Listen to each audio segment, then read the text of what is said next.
we've got offensive coordinator Tony Elliott. Go ahead with questions whenever you're ready.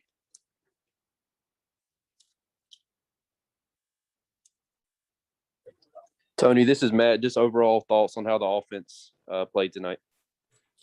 I thought we right out the gate took control of the game. Played with some pretty good precision and rhythm, being able to kind of run and pass in the situations that we wanted to. Then we had that one situation where the one drive where we had the backed up and we had the punt. Thought we should have, kind of did a better job running the football in that situation, so that we didn't have to, throw the ball on 3rd and 7. But other than that, I thought that DJ responded, played the way, and managed the game the way that we needed him to. Obviously, there's a couple throws that he'll clean up, as he's going forward. I thought the backs ran hard. It was good to see Kobe and Shipley get in there and run hard. Only disappointment really is the turnovers. We had 3 turnovers, and one was on a screen. We threw the ball high and it got tips or picks. Then we had a guy trying to make a play, probably going to convert that 3rd down, tries to cut back, doesn't have proper ball security, put the ball on the ground. And then anytime you overthrow the ball, letting Tyson, run the offense, he made the right read, had a conversion. I just got to give the guy an opportunity to make a play. So really, protection was good. Didn't give up any sacks. There were a couple times where the quarterback had to move in the pocket with some of our play action stuff. But overall, just pleased with the way the guys responded. They bounced back, did what we asked them to do, and really just kind of set the floor for where we need to go moving forward. And now we're trying to build on that and stack and get to where we play our best.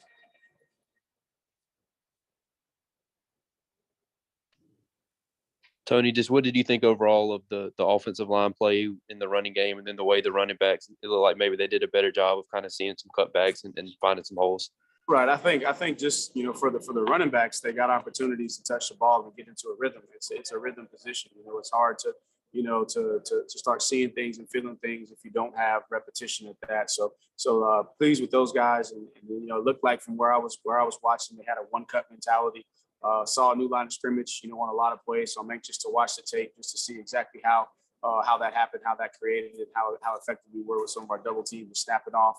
But overall, we only had 3 negative yards rushing, and that was on one of those from Will Taylor. I think he pulled the ball on one and got stopped. So overall, we rushed for 240 yards. We was able to kind of run it when we needed to run it when we wanted to run it. So I was pleased with the offensive line and how they allowed us to be able to do that.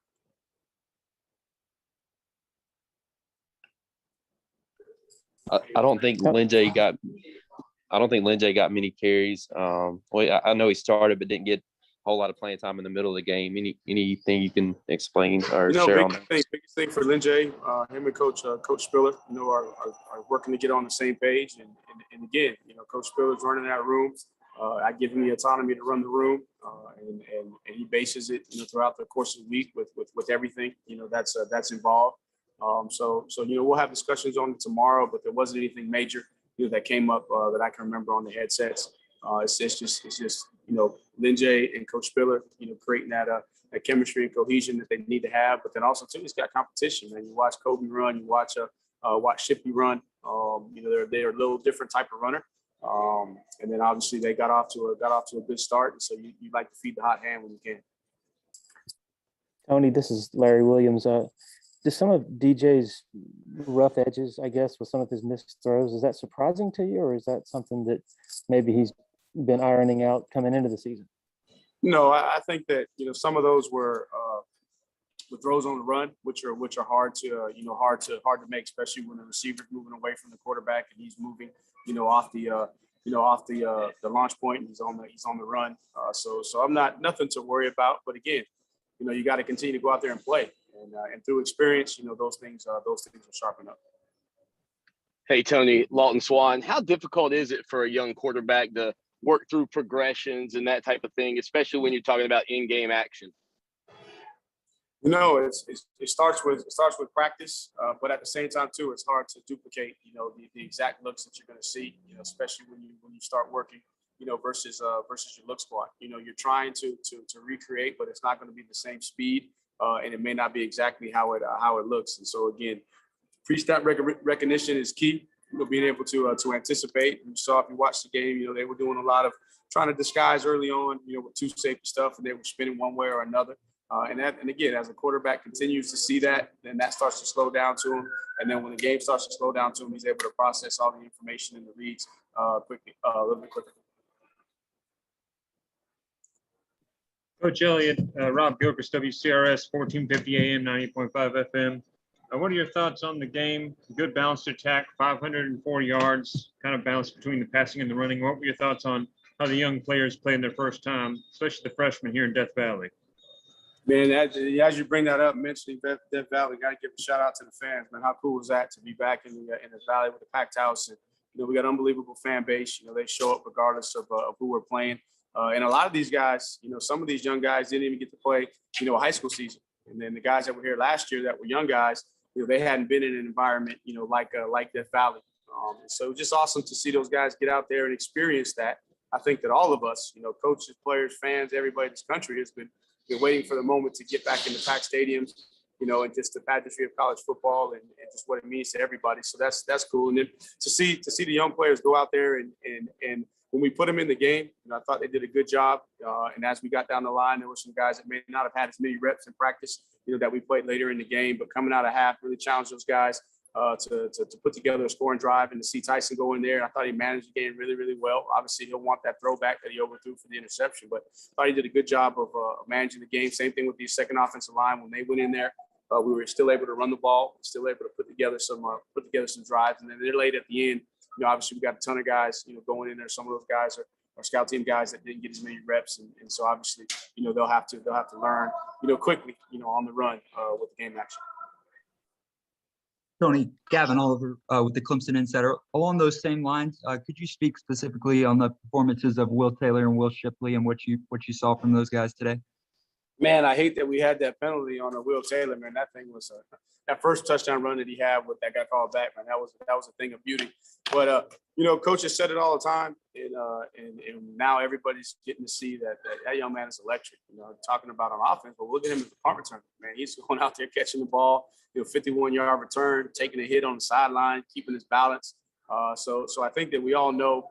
He's a very, very dynamic athlete and always trying to find ways that we can incorporate him into the offense. So didn't get to play true quarterback as much. It was more of the Wildcat situation. But I thought he did things we needed him to do in that situation. And then who was the second one you asked me? You asked me about Shipley. With Taylor, was it Shipley? Yeah, Shipley, that's right. Yeah, Shipley. He's just been doing what Shipley's been doing since he got here.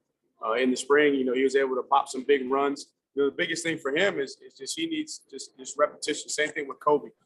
Those guys just need reps and opportunities, to go in there and get a feel for the game, and once they get a feel for the game, then it's going to sharpen their vision to be able to see some things. And then now they can transfer what we were talking about on film. Now they've been able to go and create some muscle memory through the repetition. So thought he did a good job, found some big runs, ran tough down there on the hillside going in for a touchdown. So proud of him and just excited to see, how he's going to continue to grow. Hey, Tony, this is Anna with Clemson 24/7. Seemed like a few of the incompletions from DJ were high. Is that just a result of missed throws or touch or, I guess, getting on the same page as a receiver?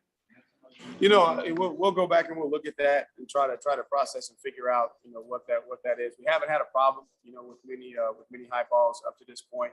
The one that for the interception, obviously he's trying to throw it through a little bit of trash. You got D lineman rushing, you got lineman getting out on the screen.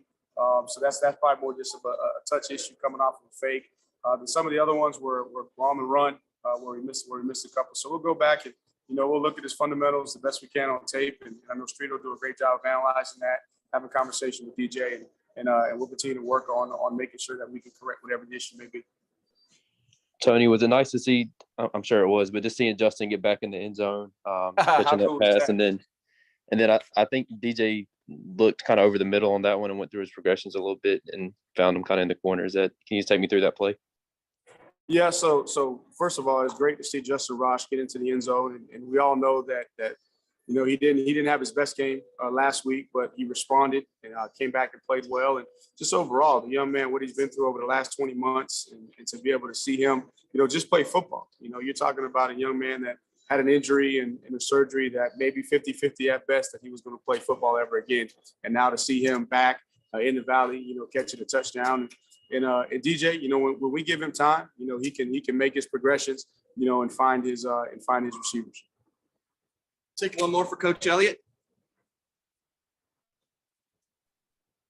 Hey, Coach, this is Tyler Butler with Clemson Sports Media. Starting your career off at South Carolina State, can you talk about what it's like playing against that school and what type of impact that Coach Buddy has had on your life? Yeah, so everybody knows that Coach Pugh took a chance on me. You know, I was an engineer, kind of looking for a career change, coaching a little bit of high school ball. You know, I just finished my first spring season with Easley High School, and you know, he took a chance on me. And so for that, just him in general, man, I'm indebted to him for life because he believed in me when the outside world probably would say, well, what are you doing? This guy has no coaching experience, but he believed in me, and I appreciate that. And then he challenged me, you know, to grow, you know, to be a person of integrity, to be a person of character, you know, to think beyond my circumstances. And so I appreciate that about him. And that's what he instills in all of those young men. And that's what he means to that community, to that university, and to so many young people whose lives he's impacted. So I know that he impacted my life in just a year and a half, and I was a coach on his staff. I can imagine, you know, the impact that he's made on the countless number of players that he's been able to coach and mentor for 3, 4, 5 years of their career. And to play those guys and to see those guys, you know, I understand, you know, having coached at a Furman, having coached at a South Carolina State, you know, those guys all dreamed of playing, you know, in an environment like Death Valley week in and week out. So it's really, really cool to see those guys just have an opportunity to experience it, man. They work just as hard. Those coaches down there put in just as many hours as we do here at Clemson, but they don't necessarily have all the other things that come with it. And so for those guys to be able to coach in a game like this, the players to be able to play in a game like this is really special. And I'm appreciative of the opportunity just to be a part of it. And told Coach Pugh, you know, how much I appreciate him, and without his belief in me before anybody else, I wouldn't be, you know, talking to you guys today from Clemson. Thank you, Coach. Thank you, Coach, very much. Thank you, guys. We've got Will Shipley coming up next. All right, shit. All yours.